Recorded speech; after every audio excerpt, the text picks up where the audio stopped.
All right, welcome everyone. I know we're probably going to have some folks joining us in a couple minutes after getting started, but we are real excited for this opportunity to go live today here at Tech Compass.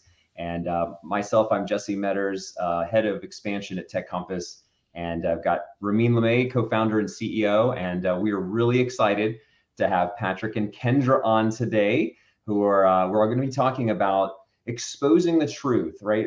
Looking at the details about what does a real pen test look like, right? And kind of diving into that and talking all about some of the scams that unfortunately are out there and how to avoid them and just breaking it down and keeping it simple as well. We know there's a variety of you that are going to be listening. So some of you are expert pen testers already, security leaders, and then there might be many who are just curious, maybe don't have a background here or even a reference point. So we're going to keep it really simple in the beginning, and then we'll dive in. So first of all, welcome, Patrick and Kendra. Thanks so much for joining us, guys. Hey. Thanks for having us. Hi, You're everybody. welcome. So I'm going to throw these slides in here, and Patrick, let's get started. I think one of the starting points for just to make sure we hit on everybody who's joining today is let's talk about what pen testing is and what pen testing isn't. So I'll let you kind of start, and I'll advance the slides here as we go.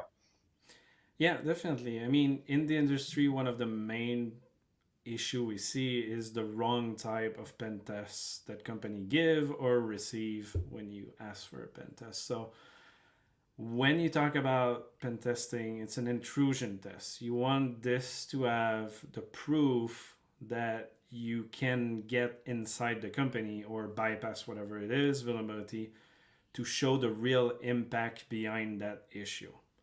So it's not about doing a scan that says potentially you can have an issue here. It's about, yes, I found it, I exploit it, and what can I do about it in the background, in the back end of the system? Like, what is the real impact of this?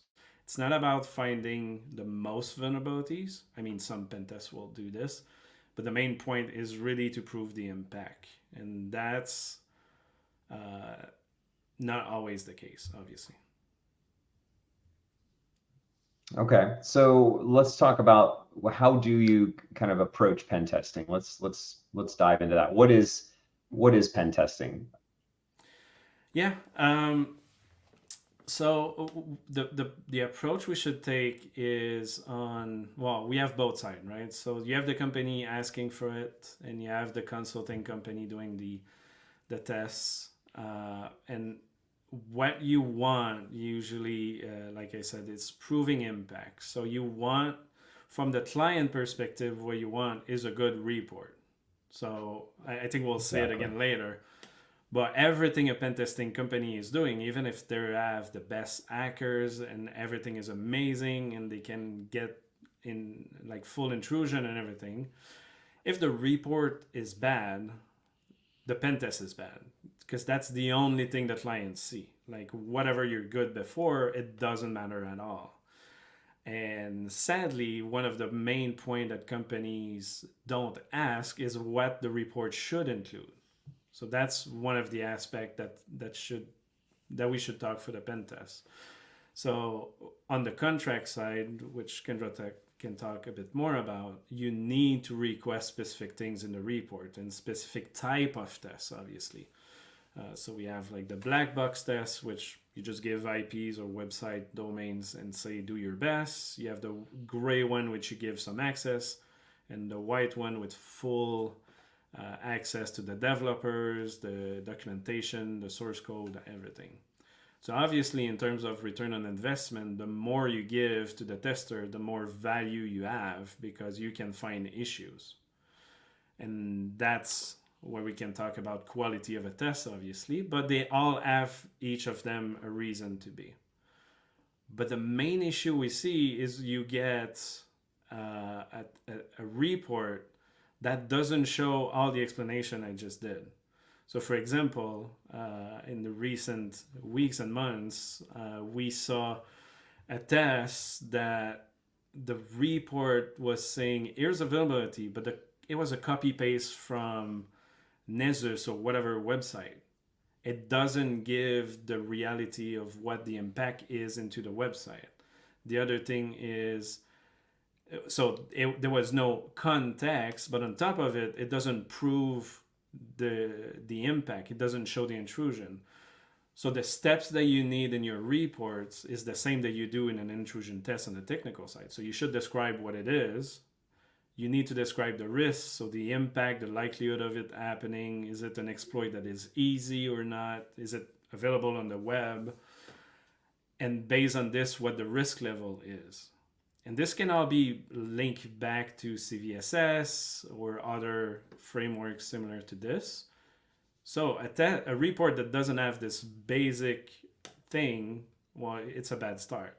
After that, you need the steps. So explaining how to reproduce exactly the attack that you made. And not just saying like, here's the thing that I stole or got access. It's like, no, the report is bind and delivered to someone that might not know anything about security. They need to be able to reproduce it without any knowledge, zero.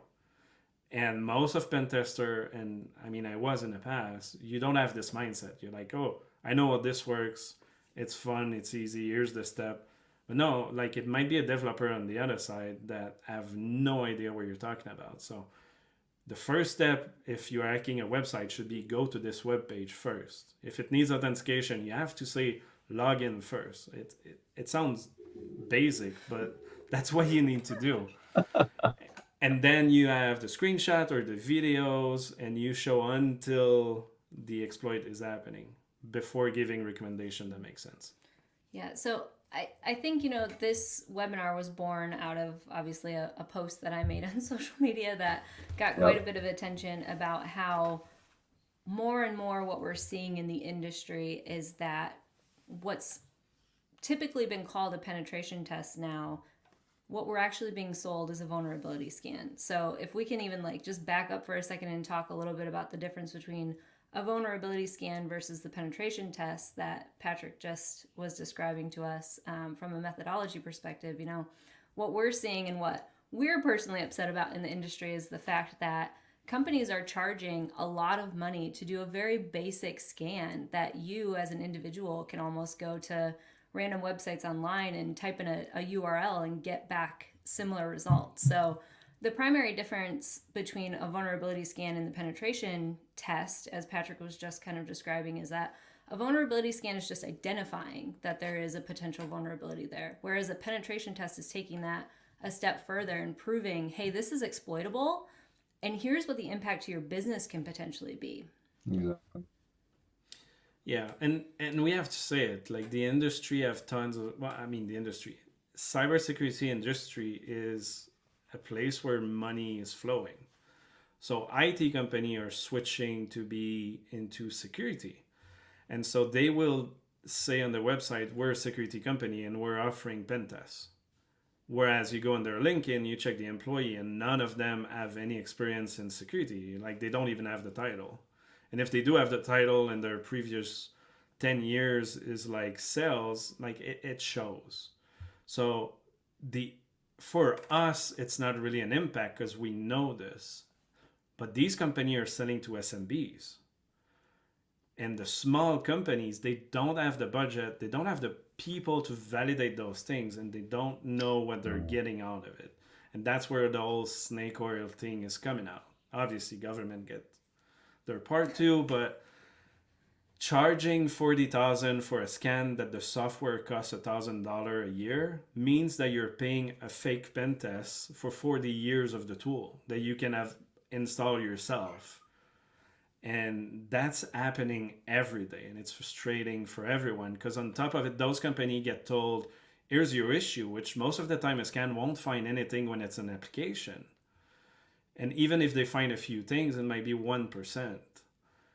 Because we have to say that most of the intrusion tests at the application layer, which is most of my specialty, 80% of the issues are related to logic.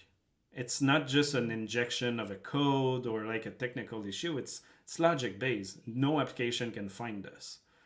So you you log into the app, you do these feature, and then you go somewhere you're not supposed to go, or you skip a step, like all the things that an app doesn't have the mindset to do. And none of those scans that you can overpay will find those things. So they will find some technical issues, which sometimes are pretty basic, or even if they're good, you won't have the business logic behind it. And that's the value of a real good pen test or pen tester, the person doing it. They have the knowledge on how things work with the application. So when we were talking of the type of pen testing, like the black box to the white one, you want the white because you have access to the dev that will tell you, here's how my application works. Here's where in the code, what I do, what's the logic behind it. And in the concept of doing a design review when you do the pen test and the source code at the same time, and then you prove it with the live running app, it's 100 times more effective than running a tool that send an SQL injection and say yes or no, it might be vulnerable. So that's where on the technical the main issue is. But yeah. Yeah. Well, no, it's helpful, and I think you're absolutely right. Like when we've gone into engagements, one of the things that we do right away is we really want to dig in and understand how your application works, right? We want to do a demo, we want to talk with your team, we want to integrate with Slack, right? We want to really truly understand how your business operates using these IT systems, whether that be your cloud infrastructure, a web application, a mobile app, right? Because then we can, and of course, asking for the correct level of access so that we can truly go in and try to break things and figure out what's wrong. And then, like you said, the key is also when you're looking at these tests, getting the right type of report back, something that every executive could take a look at. And with the executive summary, it's simple. Here's how this affects the business. And then in the details, you can help lead the development team or the IT team, whoever is going to be making some of the remediations, to have very clear instructions on how to remediate that are not overly complicated and doesn't require that you're also a tester, right? To be able to come in and make these adjustments.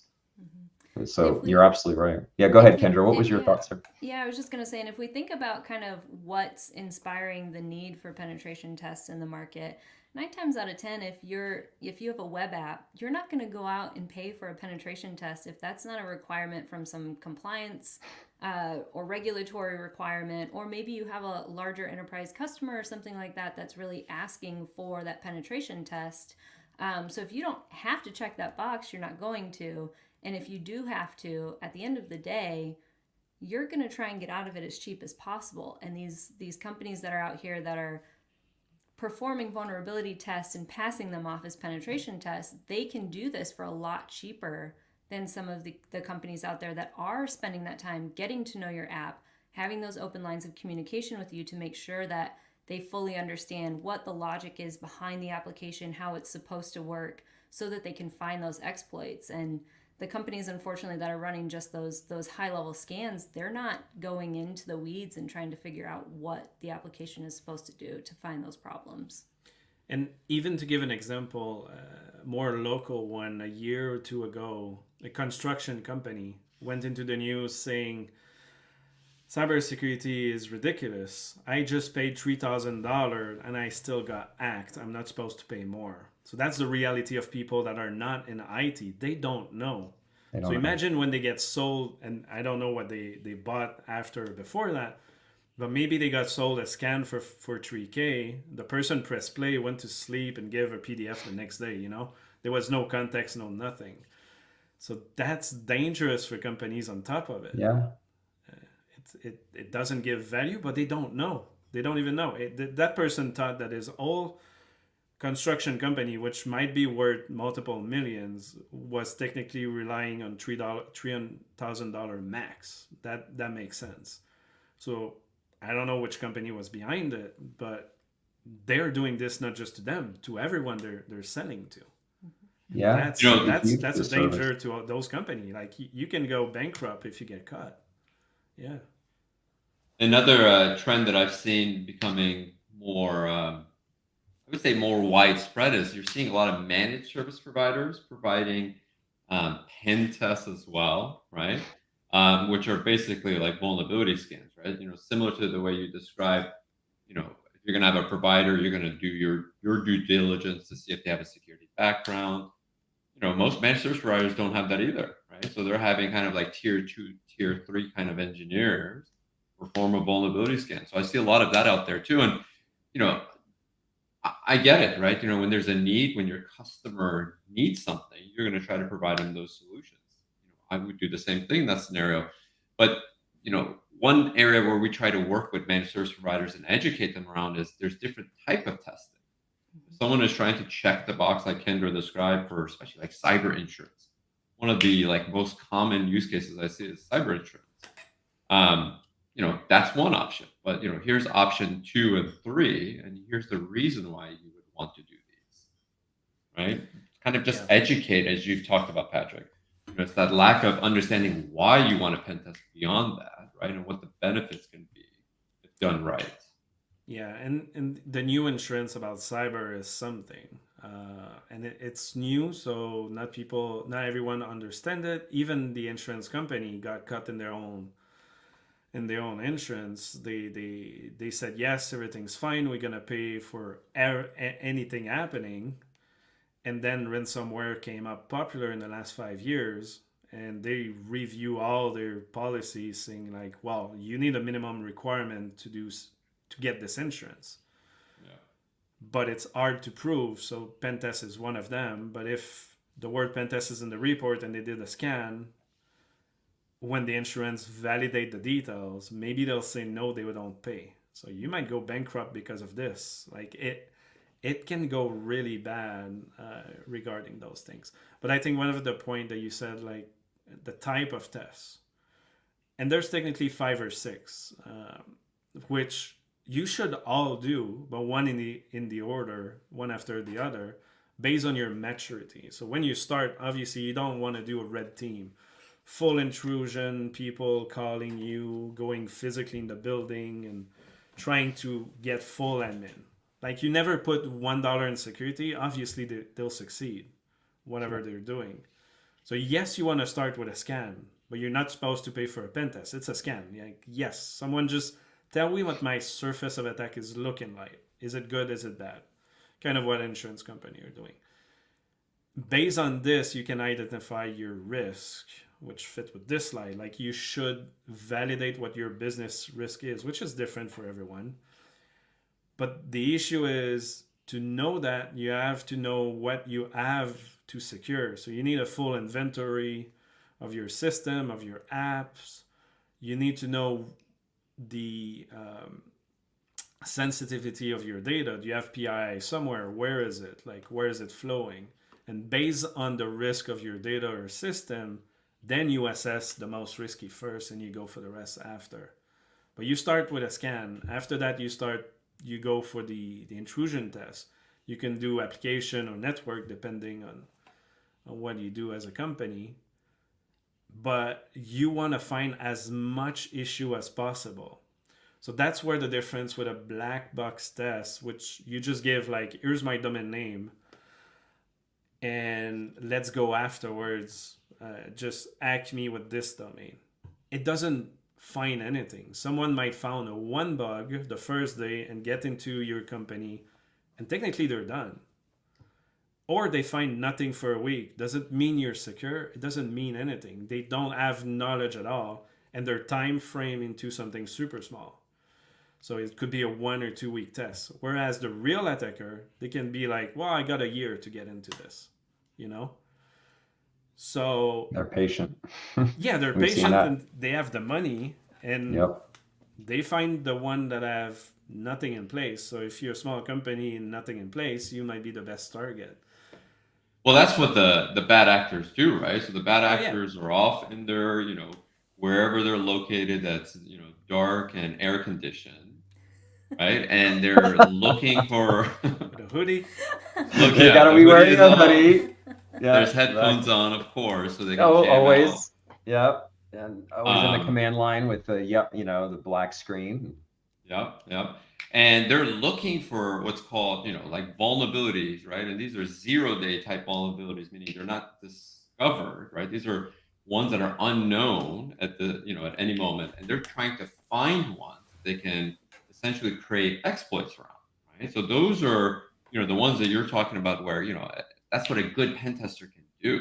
Like those are obviously talented people that can look at a scenario, and it's not just looking at one thing; it's looking at a situation and come Yeah. up with options and be able to kind of test those options, right? A lot of times, and see, can they even be detected, right? You talked about red team, there's blue team, purple team exercises, are your defenses going to even identify these things happening? And that's Yeah. always interesting. And you want to be also in a mode, so you're talking like the 0 days, so the exploit that are new and unknown, the data get known, like Microsoft patch every month, Chrome every other day.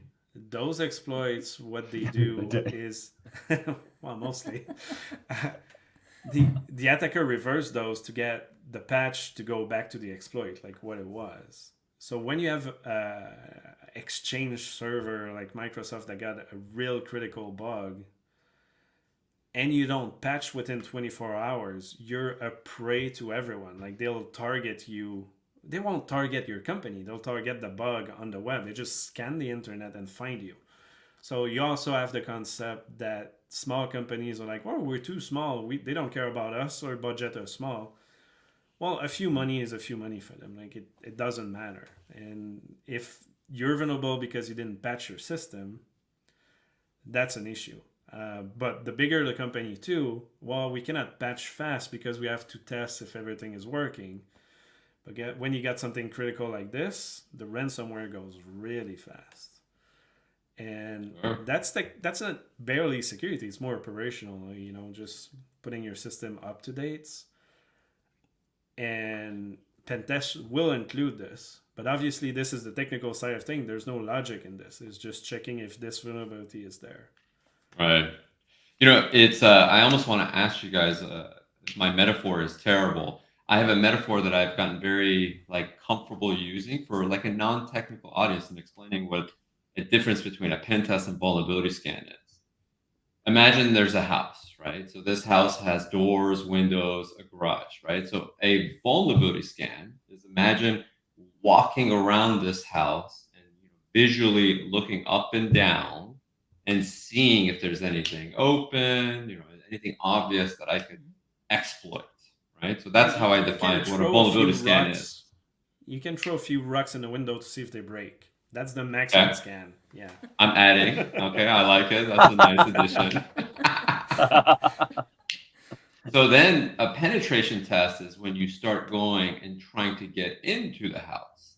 So not only, looking at what you've already reconned, right, identified could be weaknesses to get in. Maybe there's a big window that you can break to go through. So then you're trying to go in. That's what penetration testing is. This is where it's harder to use a capability like even AI today to do this level of thinking, right? This needs judgment. This needs thinking about, what are the different tools I'm going to use? What do they have? This is what I mentioned earlier. It's very situational. And that's penetration testing, right? So that's the difference between the two. What do you think of that metaphor? Terrible? No, it's great. I actually use the same. But the thing is, when you get inside, you want to prove which document you can steal, which one is sensitive, which one is not. Well, it depends on the different, outcome people want too. Yeah. I've seen places like, where the requirement is cyber insurance, and they're like, just try to break in. And then you have like PCI compliant or other compliances where it's like, can you get access to like certain type of data? Yeah. And that's time at the end of the day, right? So if you want that level of outcome, it takes more time for the pen tester versus it does, just trying to see. But yeah. It goes back to the maturity level. So the more you do, the more you want to dig to prove the risk. And proving the risk also helps when you're inside the company in a blue team to show where you should put more of your budget or priorities to go. Like, we should address these kind of things. So the impact will give you a metric to show where to go technically. So that's a good way to do, because you said it, purple team. Like, all companies should go to start with a scan, a pen test, the full white pen test, intrusion, finding tons of vulnerability, having an internal vulnerability management program. But then you want to go purple. You need someone that attacks you full time, an internal or consultant, doesn't matter, but working with your teams. Not in so one of the issue with the pen test, and that's why I stopped working in it actually, is when you do a pen test, it's 5 days, 10 days, whatever. You give a report. When the report is done, well, you switch to the next one, and it's always the same. You don't see the output of it. You don't really help them out to fix the issue, right? So it's you just give it away. The difference with the purple team is you sit with them, you say, here's the issue. How can they fix this? You help fix while still being working with them. And when they fix it, you retest. And then if it's fixed, you do the same attack but more complex. Like basic example, like on the Windows when you push like Mimikatz just to steal passwords and things like this. The executable is usually detected by EDR, antivirus, whatever. But there's a way to obfuscate it, to encode it, to encrypt it. There's multiple steps. So you with your purple team, you can do the advanced tests that the criminal ransomware groups else are officially doing to escape evasion, like to evade your detection. But obviously, a little SMB in the corner doing, metal work, they won't go that far. It's too complex for them. It might just be a little Windows environment, but for a full company working with computers full time, when they have a SaaS or a product, they should go this route eventually. So this is really advanced. It takes years to get there, but we're really far from the little scam of selling a scan for no reason, right? Yeah. Yeah. Well, what you're identifying too is, you want to make sure the scope is done right? And not only understand the type of test, and then, depending on who your vendors are, right? Like this is a good way to identify if they know what they're talking about or they don't. Do they ask you any questions, right? They should be asking questions like, how many locations do you have? What's more important to you? The network, the environment, your applications, right? Yeah. So that you have to properly scope things as well, because, to go through multiple, for example, IP addresses or domains is different than just one. It takes more time.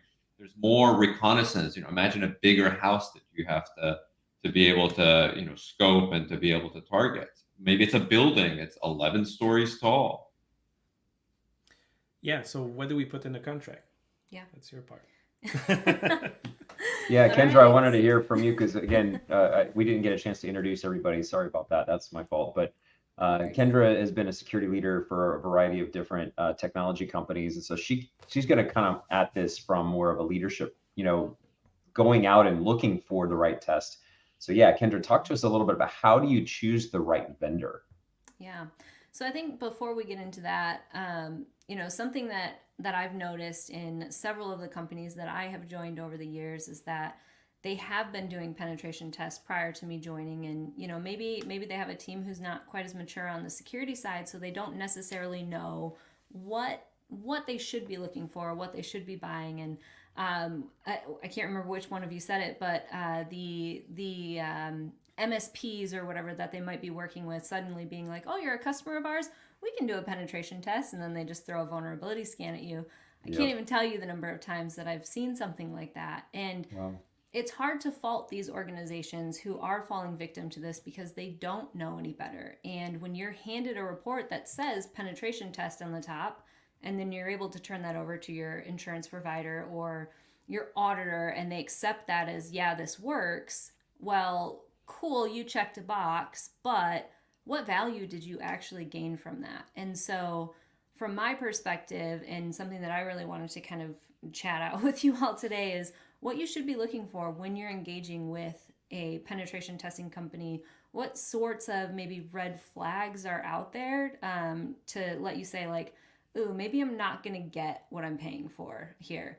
And one of the first red flags is the price is super low. Penetration testing is not cheap, and it also takes a lot of time. So if you are Yep. on a website and they're selling you a penetration test for $800, run screaming. Like, that is not a penetration test. I'm sorry, it's just not. And unfortunately, the effect that this is having on the industry as well is that people are finding those websites that are charging $800 for a penetration test, and then they're talking to real organizations who are charging maybe $2,000 a day for an actual penetration test, and they're like, hang on a second, why are you so much more expensive? But at the end of the day, you know, you end up getting what you pay for. But even still, there's snake oil in the industry where you're paying top dollar and it ends up being just a vulnerability scan. So it goes both ways. Price is not always just the differentiator, but like, let's talk about what that process looks like. When you first engage with a penetration testing company, what questions should they be asking you? Scope is absolutely huge. And so like from Patrick's perspective, you know, with him being a prior penetration tester, I think this is where you can step in and say the information that you're required to get ahead of time to make your penetration test successful. Yeah, so at first you have to sit with the developers. You need usually a demo and you want to know what the app is doing. You need to know the size of it. So is the application static page with no dynamic values? Usually it's almost useless to test. But you can be required to do it. It's going to be fast. But if it's a shop that you have to buy things, there's a card, there's dynamic, there's an admin section, there's multiple user, all this will take more time. And the sensitivity of it, you're going to target some feature function first to get like the risk return on investment on. So that's one thing. But you need to sit and take time with the dev so they explain you how to do it. So if you have a test and they're just like, give me the address and we're done, well, that's a scan. There's nothing happening. There's no logic base. There's no understanding behind it. So that's one thing. Unless it's black box. That could be a situation like that. Yeah. Sure. But they're supposed to explain this to you. That's a good point. They're supposed to show you all the type of tests. Do you want me to do testing without any access, with a little bit, or with everything? But for a good one, you usually go towards having more access, like I said, because you can find more issues. So you want a good return on investment. But the black box tests will serve as getting value or money for future tests. If your company internally said, well, I don't want to give you money for security, we're fine. There's no risk here. And you can get a $20K to be like, well, you got 2 weeks and find issues for me. That can give the reports to get a security budget. Not great, but it happens. Yeah. So on top of, you know, the scoping exercise that should be done with the penetration test company when you're, you know, trying to engage with a new person, another thing that you want to talk about is their methodology. Have them walk you through what they actually do from start to finish. And if they can't explain that in pretty great detail, 9 times out of 10, they're going to bring one of their penetration testers on the call and actually talk you through what they're doing. They're going to describe the tools that they're using. And then they're also going to talk to you about how they're going to engage with you. So if they find a hire at critical, do you have a Slack channel that's spun up that they're going to immediately contact you on and let you know, hey, we found this thing? Another thing that you're going to talk about during those conversations most likely is rules of engagement. You know, how far do you want them to take something that they're able to exploit?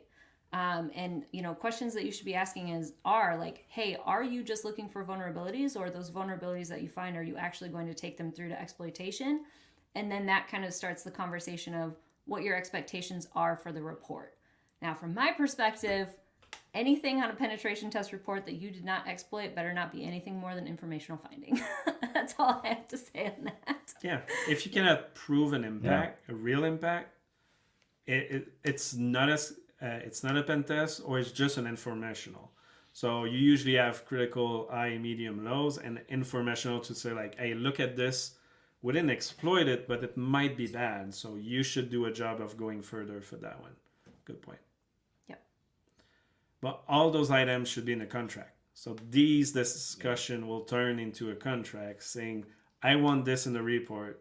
the rule of engagement, they need to be in the contract. It's not just like we discussed this. It needs to be written, because if you say you can test from 9 to 5 and they're testing at midnight, well, they're breaking the engagement. It can be bad for the business, whatever reason you want to have a time box. But all of this needs to be written, because in the end, you're giving access to someone to do criminal activities within your organization, but it's authorized. So you want this to be well done. Yeah. Yeah. So other things that, oh, go ahead, Roman. Yeah, I would just say one other thing I would add to, you guys have done a great job emphasizing the report. The only thing I would add to that is the message that you're left with too, right? A lot of times technical people like pen testers are not the best at kind of putting together a narrative, right? When you're attacking a infrastructure or a website, there's a narrative with that. It's not just, steps, in terms of like explaining what vulnerabilities or exploits they identify. So I think that's another thing that, we try to, make sure is very clear to a customer is, did they understand what we just told them? Or did they just hear 14 different vulnerabilities get called out? Now they need to kind of just go look at each one, but they don't understand, exactly what we did and, really get that. So I think that's the other part to, definitely be on the lookout for is, get a sample report. Don't just check the boxes on the sample report. Exactly. Ask them about it as well, right? Hear how, those engagements have gone, understand, how was their report impactful? Were their customers able to understand them? How many times have they iterated a report? I've seen, a lot of times where, take 3 to get to a final report, and that's not always the best, right? Yeah. A lot of feedback back and forth. So, at the end of the day, the report is an artifact that you're left with that you can use for compliance and for cyber insurance, and it's proof you've done it. But it's that message that developer needs to hear so that he can make the app better. Yeah, and I think that's where a lot of probably our horror stories come from in the industry and dealing with this over the last several years. But yeah, to your point, absolutely, get a couple of redacted example reports that they've actually done for customers before, and make sure that includes the information that you would expect to see that's going to be useful to you. The penetration testing company should really be meeting their customer on their level, especially from a technical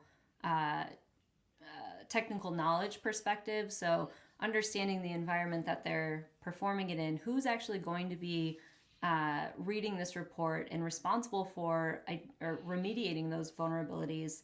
And then, making sure it feels like more of a partnership. I mean, like you said, it almost feels like you do a test, you hand a report, you're on to the next one. You do a test, you hand a report, you're on to the next one. But for me personally, when I'm engaging with a penetration testing company, I want to make sure that it's almost the start of a relationship, and that they can get to know our application and we can rely on them a little bit more, so that as we grow and expand our scope, they can continue to help serve us. And I think that's really important. But another, I guess, last thing I would add to the finding the penetration testing company too is make sure that they've dealt with applications that are similar to yours. If you're a video streaming service and this company has only ever done penetration testing on static web pages, that's probably not a good match for you. So understanding your specific needs and what that company is capable of is really important. Also, ask for resumes of the people who are actually going to be performing your tests. Make sure that they are certified in, OSCP and CEH and all of those sort of things, so that that they have the credentials necessary to actually perform this at a very high level. Yeah, you want to see the experience. Certification are good, but experience is better. If it's a team of just junior and you're looking for an app that is super sensitive, it might not be a good fit. I actually saw in the past a company that sent us resumes of their senior at 0 experience in computers. 0. Oh yeah, you can do this face. Are you serious? It was a lawyer. And I'm like, what is this? And they were like, well, it's his best in the company. It was like, well, he's been there for 3 months. What is this? Oh my god! But it happens. So you want to see their experience in the past, what kind of tests they did, these kind of things for sure. But the report, I think, is a good idea. But you can even ask to talk to previous customer. I know sometimes, most of the time, they don't want to share, but some customer will say yes with an NDA or something, so it's doable in some ways. But to go back at the report, when you say you need a story into it, like the executive summary should talk to the manager at least as a level, but each vulnerabilities, the description of it should not be the description of the vulnerability. It should be the context into which the vulnerability is. If I find an injection in a web page that I can dump the database, it's not just this code gives me access to this. It's like, what is the context? Like, what risk can happen if this happened? If someone exploited this, what could they do afterwards? They need to give more meat around it. We often see a copy paste of like the OS page. It says, well, an SQL injection is the injection of this code into a database. Sure, but it doesn't give a story at all. The other part, and I think that one you liked the last time we discussed this, is the recommendations.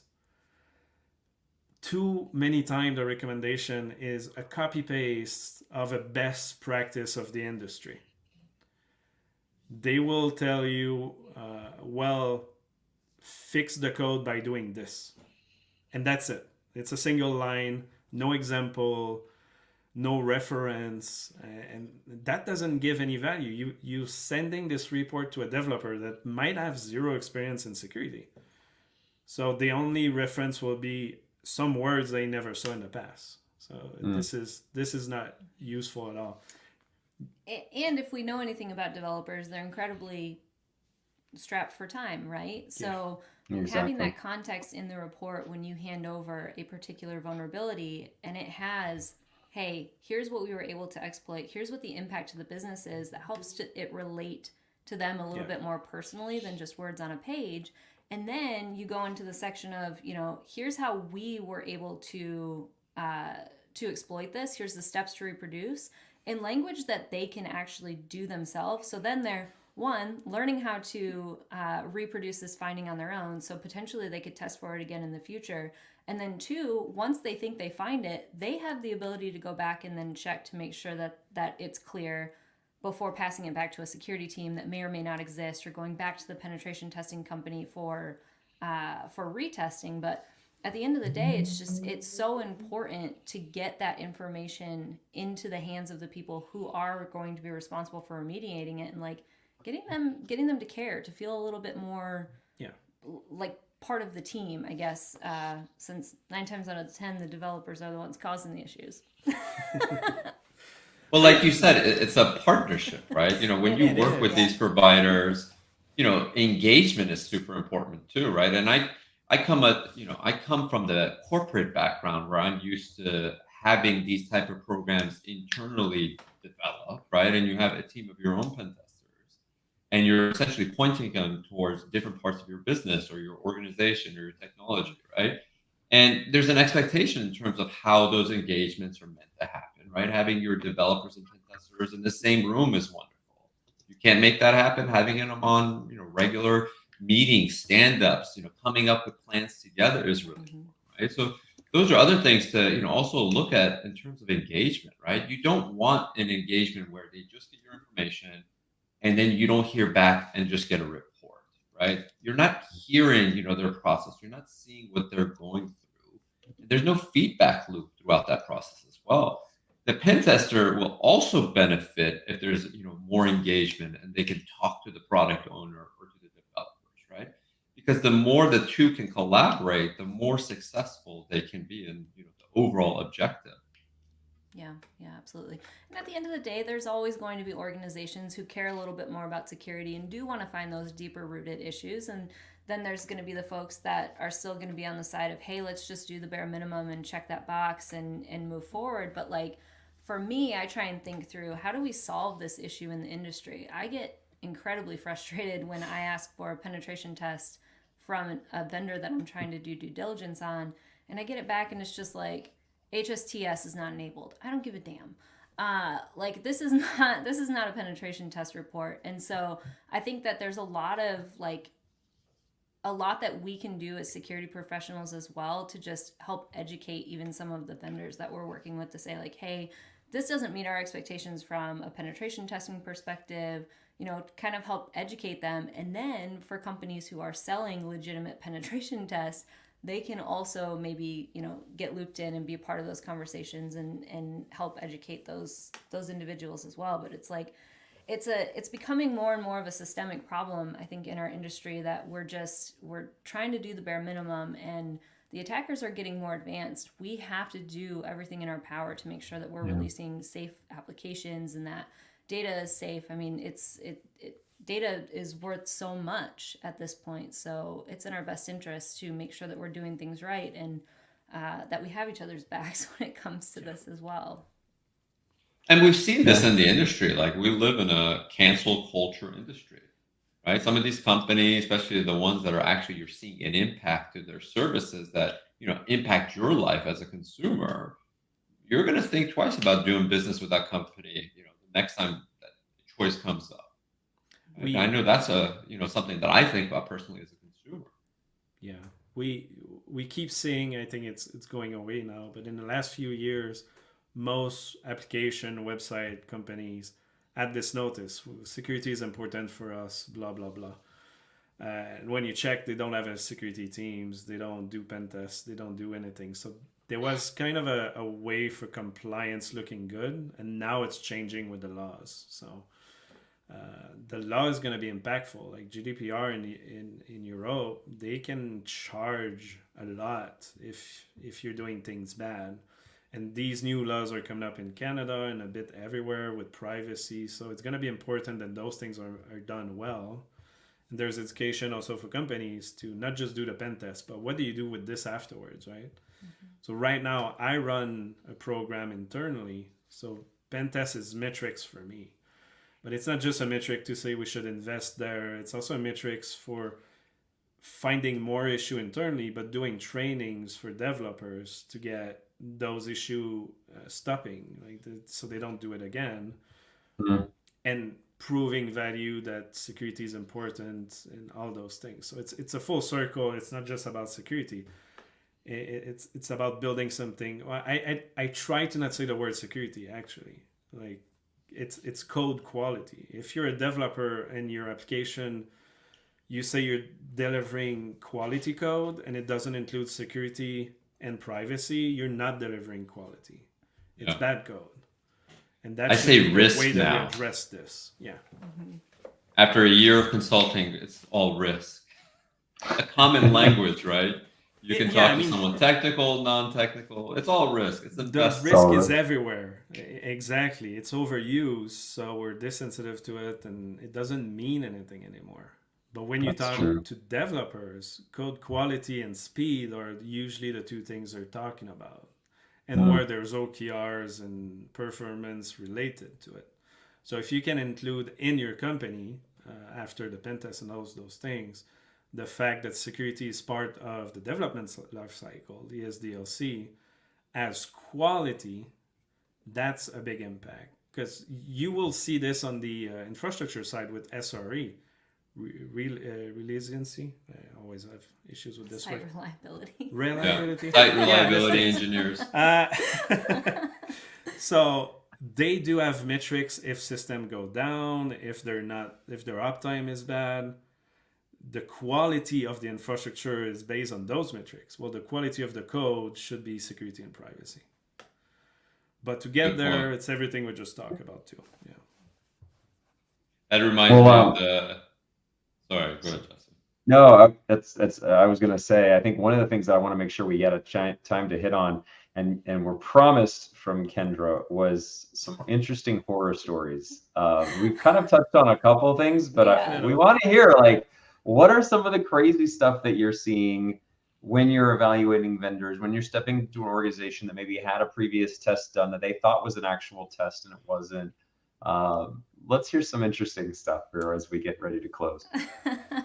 Sure, and I'm sure you have plenty to share as well. Yeah, so one thing that really sticks out for me was stepping into an organization that had recently had a penetration test done, and it was a situation where they had used the firm previously, and this was a second round that they were doing. We got the report back at the end, and I started going through it, and I'm like, okay, this didn't exploit this, listed this as like high or critical. And, the CVSS scoring was just like, fairly high. And I'm like, okay, but how did you get to this, right? Like, there's no information in here that tells me how you set that CVSS score, what were the steps to remediate, blah, blah, blah. And in that particular instance, it came back with a lot of comments. And one of the things in particular that I had called out was the fact that there were no steps to remediate. And the response that we were given was that, well, as a penetration tester, I know how to reproduce the findings. And I'm like, yeah, but like a penetration tester isn't your customer, like your end user customer here. So like we need a little bit more here. So that's one thing in particular. Another thing that I have seen is literally legit copy paste from like Portswigger's website. The funny thing about copy paste, so I'm in a French location, so copy paste doesn't work. So they just Google Translate and copy paste the translation from Nessus. I'm like, come on. Oh, wow. Yeah. It happens French even in into languages. English? English to French, yeah. They would English just, to French. Oh gosh, but I bet that's I would really put bad. it back in the translator, and it was exactly word for word what the tool that I have too was giving away. Yeah. So we So see it's this. it's essentially just Oh, like man, that's hitting an horrible. easy button, and we see that quite a bit. But probably one of my favorites was the reuse of screenshots from one penetration test to the next. So With the date No. in the the- screenshot, the- No way. oh yeah. hard Wow. to prove that you didn't do it. Yeah, it's like, so what level of effort did you actually put in here? And I just countless other examples. But another thing that has come up more recently too, with bug bounties being as popular as they are and things of that nature. I actually had somebody reach out to me last week and call them beg bounties. Which I thought was super funny. When you get that email in your inbox, it's like, hey, we found a vulnerability. How can we get paid out for this? I thought that was a really interesting term. Big bounty. Bag bounties. And I apologize, I forgot the individual's name. I can't give them credit, but it was not me. So anyways, one thing that was brought to my attention recently was an organization that had reached out to a company and it was essentially like, hey, we performed a scan and a penetration test like on your website and app. Like we provide these services, essentially using it as like a sales tactic to get in the door. And I'm like, that's schemy. Like, ooh, That's illegal technically. Yeah. Yeah. You didn't So get any authorization to do it, and you're just going out, No. hey, we found some No, things after we kinda- were illegally going into your app. yeah. So like it's things like that for sure. I mean, we could probably talk for hours. Do you have anything you want to call out? The one I liked, and everyone that knows me listening to this know what I'm talking about, but working at government, I was the person looking at pen tests in the team I was. And the consultant knew who was looking at a pen test. And so because they're technically a snake oil selling Nessus scan for like $40,000, they told the employees at the government to never give me access to the pen test report because I will figure it out. So this is also happening in the industry. Like if they know someone is going to find out, they do everything legally to remove them from it to continue selling the worst report they can do.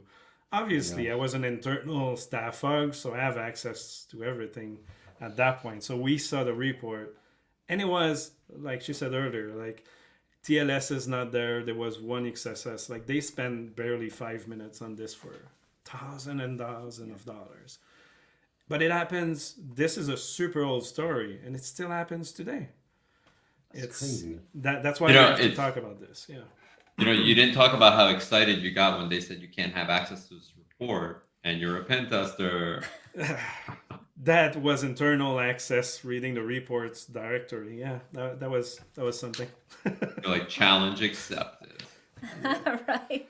I'll get access to that. Yeah. Yeah, no problem. Took 2 minutes. Yes.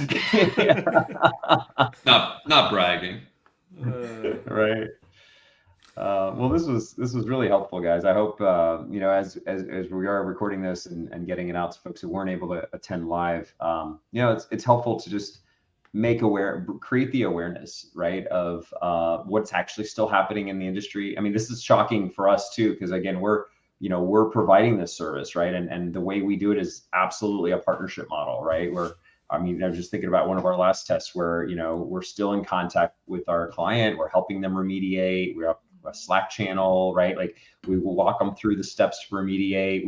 We copy and paste directly what it was from like a CIS benchmark or OWASP. And then, now they know, okay, this is what it was, the benchmark it was aligned to, right? But it's sad that like the quality of communication, of effort for some of these companies just to try to make a quick buck and prey on companies that don't know any better is really sad. It frustrates us, because like we're trying to do the best we can to help our clients, and we're hoping that this can just at least create awareness for folks who are out there needing to go get a test and don't really know necessarily how to evaluate it properly. So Kendra, Patrick, this was very educational. I actually wrote an article on LinkedIn a year ago or so, and the steps we said it, but you can take easy steps to at least validate. If you're not using one of the biggest firms and it's a tiny shop, you're not sure, just go on their LinkedIn page and look who works there. Do they have people with the security title? If yes, click on it and see the number of jobs they had in security and how much experience they have. You'll be surprised. Most of them is 0 or under 1. Don't give them any hints. Now they're going to pad their LinkedIn profile. I know, right? No, but this really, can be solved. Yeah, really. This true. really is just all about awareness, and for anybody who's watching this who just still doesn't feel like from this that they took enough away to be able to understand if they're falling for a scam or not, like reach out to the folks in the security industry. Yeah. We're actually all very friendly, I think, for the most part. We're not all sitting in our basements with our black hoodies on trying to hack into things. So we have white hoodies. Yeah, there you go. Ask for recommendations. I hate like publicly trashing companies that are doing poorly in the industry, but if you reach out to me, I will definitely tell you some companies to avoid. That's for sure, just because of what we've seen in the industry. And I know my post, there was tons of people who were like, hey, we should start like a wall of shame. I'm personally not going to do that. But if somebody does want to do that, I'm sure there's plenty of content that could be put out there. But at the end of the day, there are a lot of organizations trying to do good in the security industry that want to see this get a lot better. And so we just have to continue to lean on each other and support and raise awareness and make sure that people who are outside of the industry who rely on these services know how to properly select vendors. Yeah. Awesome. Thank you guys so much for coming on. This has been very helpful to just, explain to the non-technical folks as well, right? That's what we're all about. Absolutely. I agree. Thanks again. Thanks for all those who joined in live and those who are going to watch this later on. We appreciate your time, and hopefully this was educational and helpful, and will save your company from that potential breach from getting a pen test that says it's a pen test, and you think you're secure, and then all of a sudden you missed some really major vulnerabilities you could have, which is getting the right test. So thank you all. Have a great rest of your Friday and enjoy the weekend. Awesome. Thanks, y'all. Take care, all. And